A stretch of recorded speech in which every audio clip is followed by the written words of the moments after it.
ಶಿರಾ ತಾಲೂಕು ಬುಕ್ಕಾಪಟ್ಟಣ ಹೋಬಳಿಯ ಜೋಗಯ್ಯನಪಾಳ್ಯದಲ್ಲಿ ಭೂಮಿ ಮಿತ್ರ ಸಾವಯವ ಕೃಷಿ ಸ್ಥಳ ಸಮಿತಿ ವತಿಯಿಂದ ಸಂಘದ ಸದಸ್ಯರಿಗೆ ಉಚಿತ ಶೇಂಗಾ ಬಿತ್ತನೆ ಬೀಜ ವಿತರಣಾ ಕಾರ್ಯಕ್ರಮವನ್ನು ಹಮ್ಮಿಕೊಳ್ಳಲಾಗಿತ್ತು.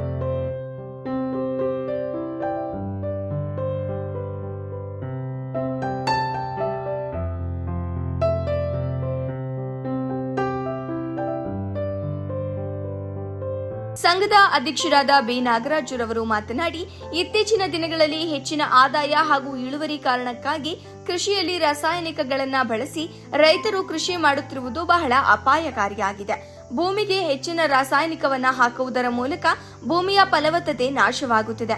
ಮುಂದೆ ಭೂಮಿ ಬಂಜರು ಆಗಿ ಮಾರ್ಪಡುತ್ತದೆ.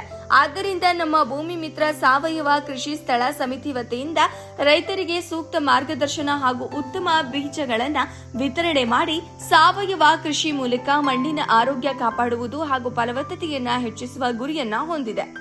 ಈ ನಿಟ್ಟಿನಲ್ಲಿ ಶಿರಾ ತಾಲೂಕು ಬುಕ್ಕಾಪಟ್ಟಣ ಹೋಬಳಿ ಜೋಗಯ್ಯನಪಾಳ್ಯ ಗ್ರಾಮದಲ್ಲಿ ಸಂಘದ ದೃಢೀಕರಿಸಿದ ಸದಸ್ಯರಿಗೆ 2026-27ನೇ ಸಾಲಿನ ಮುಂಗಾರು ಋತುವಿಗೆ ಪ್ರತಿ ರೈತರಿಗೆ ತಲಾ 50 ಕೆಜಿಯಂತೆ ಸಂಘದ ವತಿಯಿಂದ ಉಚಿತ ಶೇಂಗಾ ಬೀಜ, ರೈತರು ಇದರ ಸದುಪಯೋಗ ಪಡಿಸಿಕೊಂಡು ಸಾವಯವ ರೀತಿಯಲ್ಲಿ ಕೃಷಿ ಮಾಡಬೇಕಾಗಿ ತಿಳಿಸಿದರು. ವರದಿ ಫೈರೋಜ್ ಪಾಷಾ, ಬುಕ್ಕಾಪಟ್ಟಣ.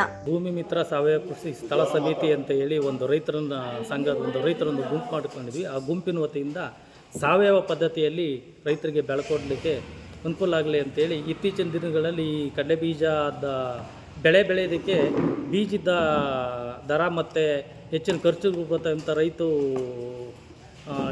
ಆಸಕ್ತಿ ತೋರಿಸ್ತಿಲ್ಲ. ಅದಕ್ಕೋಸ್ಕರ ನಮ್ಮ ಸಂಘದ ವತಿಯಿಂದ ಉಚಿತವಾಗಿ ಪ್ರತಿ ರೈತರಿಗೆ 50 ಕೆಜಿ ಶೇಂಗಾ ಬಿತ್ತನೆ ಬೀಜವನ್ನು ಕೊಡಬೇಕು ಅಂತೇಳಿ ತೀರ್ಮಾನ ಮಾಡ್ಕೊಂಡಿದ್ದ ಸಂಘ ಇವತ್ತಿನ ದಿನ ಒಂದು 40ರಿಂದ 50 ಜನಕ್ಕೆ ಉಚಿತವಾಗಿ ಬಿತ್ತನೆ ಬೀಜವನ್ನು ಉಚಿತವಾಗಿ ಕೊಡ್ತಾ ಇದ್ದೀವಿ. ಆ ವಿಧದಿಂದ ರೈತರು ಉತ್ಸಾಹವಾಗಿ ಎಲ್ಲರೂ ತಗೊಂಡೋಗಿ ಉತ್ತಮವಾಗಿ ಮಳೆಯಾಗಿದೆ.